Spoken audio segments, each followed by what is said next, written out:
Бүгін пысықсынып үй жинап, қысқы киімдерді сандықтан шығарып жатып, жездемнің гамажын тауып алдым.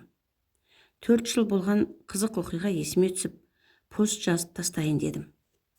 Үлкен әпкем жастайынан өте көрікті қыз болатын. Ағаларым, мен, ата-анам, бәріміз қара торымыз. Бірақ әпкем әппақ, шашы бұйра, қалың қара, қасы көзі көмірдей қап-қара еді. Көрген адам көркімен ісіне таңдай қағатын.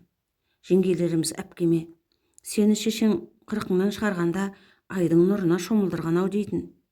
Әпкемнің палауы мен самсасын жеген адамдар әлі күнге дейін ауыздарынан суы кетіп айтып жүреді. Ауыл мен көршілес ауылдың жігіттері мен аналарының көз құрты болатын. Қанша адам қолын сұрап келсе де бәрін қайтарып жіберетін.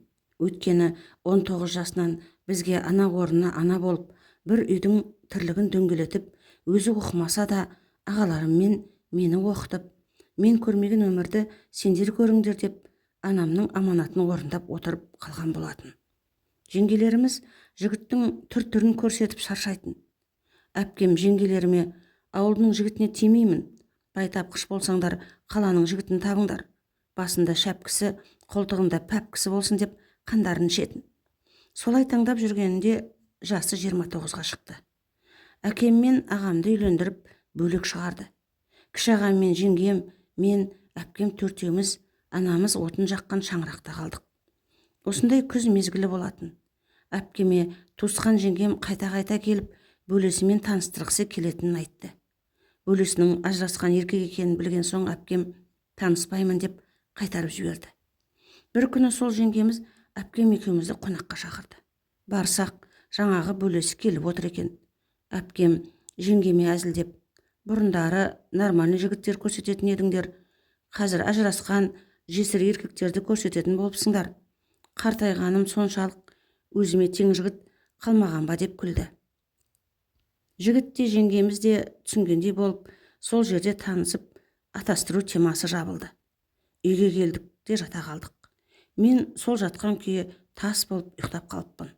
Әпкем түнгі 2-лер шамасында сыртқа шыққысы келіп шыққан күйінде жаңағы жеңгеміз бөлесі мен достары туалетке бара жатқан әпкемді алып қашыпты. Әпкемнің үстінде бір кең футболка болған. Солай бұтын жалтыратып алып қашып кеткен. Қанша жұлқынып жыласа да босатпаған соң, әпкем қулықпен құтылмасам амал жоқ деп көнгендей болған. "Бір заправкаға тоқтаңдаршы, сыртқа шыққым келіп жатыр" деп тоқтатқан. Әпкем көмек сұрайын десе ешкім жоқ. 20 минут бойы заправкаға ешкім келмеді дейді. Сол жердегі ағайлардан көмек сұраған екен, ешкім көмектеспепті. Амалы құрып, трассаға шықса ешқандай машина жоқ екен.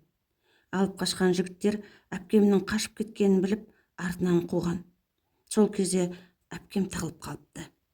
Жаңағы жігіттер ұзағанда полямен қашып, қайта трассаға шығамын дегенде жолдан адасып кетіпті. Түннің 1:30-ында бір өзі қорқып, жаңағы жігіттерді тауып алу арманым болып жылай бердім дейді. Солай жылап бір кішкене асфальт жол тауып, соның бойымен алыстан светтері көрініп тұрған жаққа кете беріпті. Бір кезде қарсы келе жатқан машинаны көріп, қуанып, қолын сермеп жүгіріп алдынан шықса, жаңағы машина тоқтамай өтіп кетіпті. Сол тоқтамай кеткен оңбаған кім десеңіздер айтайын, ол менің болашақ жездем.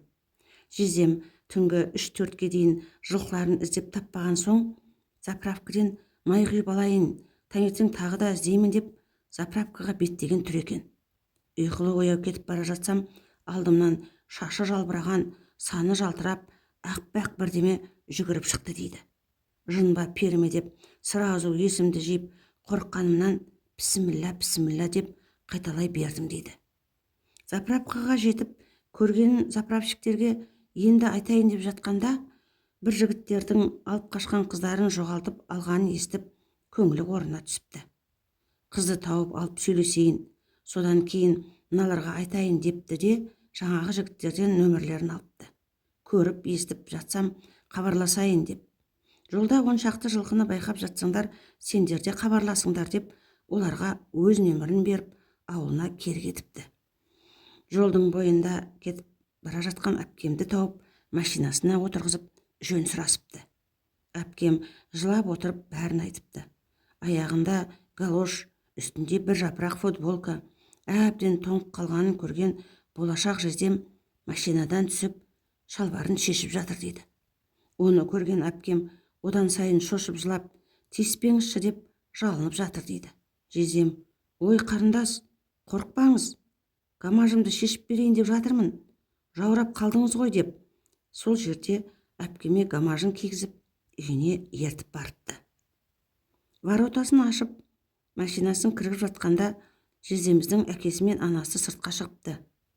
Балам, жылқыларды таптың ба? Деп жөн сұрап жатса, жездем мамасына: мама, жылқы іздеп жүріп қыз тауып алдым. Ұрыспай тыңдаңыздаршы, деп әпкемді машинадан шығарып, әке шешесін шоқ қылыпты. Жездемнің әке шешесіне болған оқиғаны айтып боламын дегенше таң атыпты. Жездемнің мамасы мен папасы әпкеме ыстық шай беріп, жуындырып, шашын тарап, жұбатып отырғанда жездем кухняға кіріпті де, алғаш рет әпкемді жарықта көріп, бір көргеннен өмір бойына ғашық болып қалыпты. Ұйықтап жатсам, папам үйге жылап келіпті. Ағам мен жеңгем жылап, ары-бері киімдерін киіп, жылап жүгіріп жүр. Не болғанын дым түсіне алмай жеңгемнен сұрасам, әпкемді түнде алып қашып кетіпті. Алып қашқан адамдардан қашып кетіп, бір үйден хабарласып, мені алып кетіңдер депті. Ана үшеуіне мен қосылып жылап, таң атпай абыр-сабыр болып жиналып, әпкемнің артынан кеттік. Барып, рахметімізді айтып, алып кетейік десек, жездеміз қимай тұр. Сол жерде жездем әпкеме ұсыныс жасады. Әпкем біраз ойланып, осы жігітпен қаламын деп айтты да қалды. Кейін уақыт өте әпкемнен: сол кезде неге қала салдыңыз? Или сіз де жездемді көріп, любовь с первого взгляда болдыңыз ба десем, енеме ғашық болып қалдым дейді. Біз ауылымызға қайтып, наконец-то 30-ға жетпей кетті-ау деп, хабаршысын күтіп, өлі тірі асын беріп, бір қуанышқа шашап алдық. Беташар өткен соң жездеміздің жылқылары табылыпты. Ұры жеңгеміз ағамыздан жазасын алды. Жездем әлі күнге дейін күледі. Әйеліме Сақина емес, гамаш кигізіп ұсыныс жасағанмын деп.